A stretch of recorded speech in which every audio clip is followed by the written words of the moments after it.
नमस्कार दोस्तों, स्वागत है आपका अपने चैनल लक्ष्य विद एसएस पे। तो आज हम बात करने वाले हैं संविधान के बारे में, एक बहुत ही महत्वपूर्ण विषय जिसे भारत के हर नागरिक को जानकारी होनी चाहिए। तथा अगर आप किसी परीक्षा की तैयारी कर रहे हैं तो परीक्षा की दृष्टि से यह आपके लिए अत्यंत महत्वपूर्ण हो जाता है। तो बहुत ही कम समय में एक बहुत ही महत्वपूर्ण जानकारी हम आप तक पहुंचाने वाले हैं, तो कृपया धैर्य के साथ इस वीडियो को अंत तक जरूर देखें। तो चलिए शुरू करते हैं। सबसे पहले संविधान हम इसमें पढ़ने वाले हैं आज। संविधान क्या है तथा संविधान में क्या है तथा संविधान की विशेषता क्या है। तो चलिए बहुत ज़्यादा समय न लेते हुए शुरू करते हैं। सबसे पहले संविधान क्या है।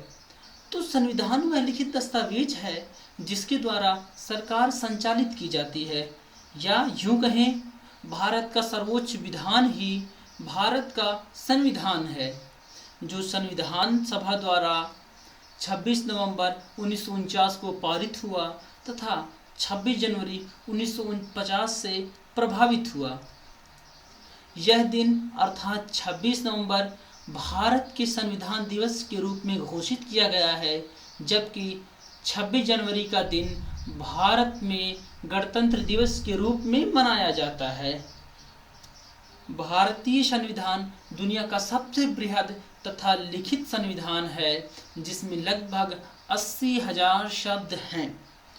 लिखित से तात्पर्य है, ग्रेट ब्रिटेन की बात करें तो ग्रेट ब्रिटेन का संविधान अलिखित संविधान है, तथा दुनिया का सबसे पहला लिखित संविधान यूएसए का अर्थात अमेरिका का संविधान सबसे छोटा संविधान है, जिसमें लगभग 8,000 शब्द हैं।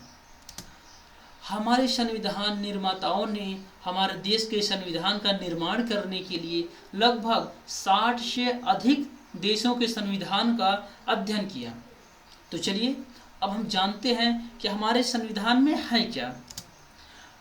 तो संविधान में कुल 12 अनुसूची, जो कि पहले 8 थी, 22 भाग जो कि संख्या की दृष्टि से 25 हैं, 395 अनुच्छेद जो कि संख्या की दृष्टि से 465 से अधिक माने जाते हैं।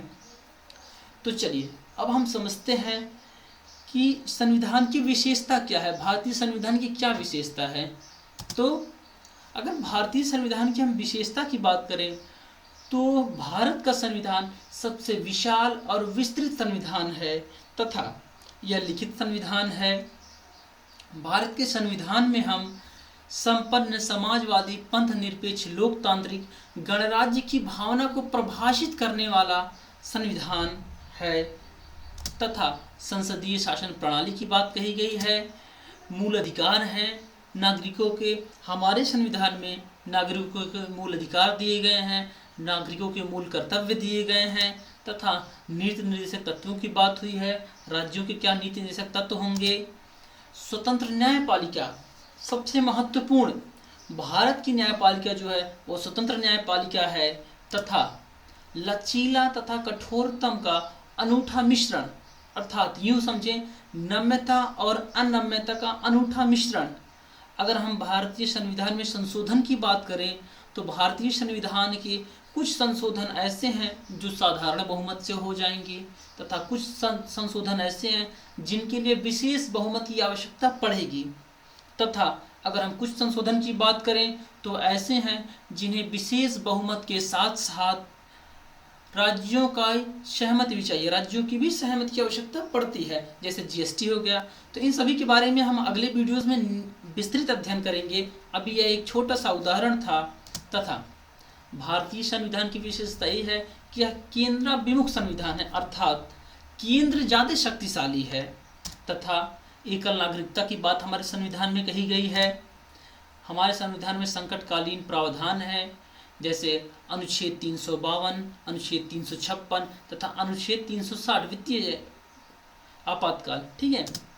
तो अगली बात हम करते हैं ग्राम पंचायतों की व्यवस्था की। तो हमारे संविधान में ग्राम पंचायतों की व्यवस्था की बात कही गई है तथा सबसे महत्वपूर्ण कि भारत का संविधान भारत का सर्वोच्च विधान है तथा संविधान की सर्वोच्चता है हमारे देश में। ठीक है।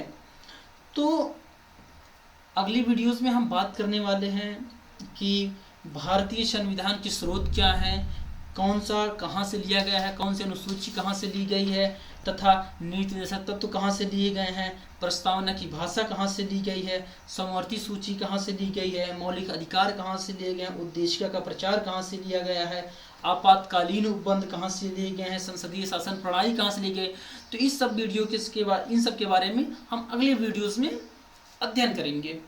तो बहुत ही कम समय में एक बहुत ही संविधान का संक्षिप्त जानकारी आप तक पहुंची। होप कि आपको यह वीडियो पसंद आया होगा। इसी तरह की और भी वीडियोस क्रम से देखने के लिए चैनल को सब्सक्राइब करें तथा बेल आइकन दबाना ना भूलें। इस वीडियोस को देखने के लिए आपका बहुत बहुत धन्यवाद।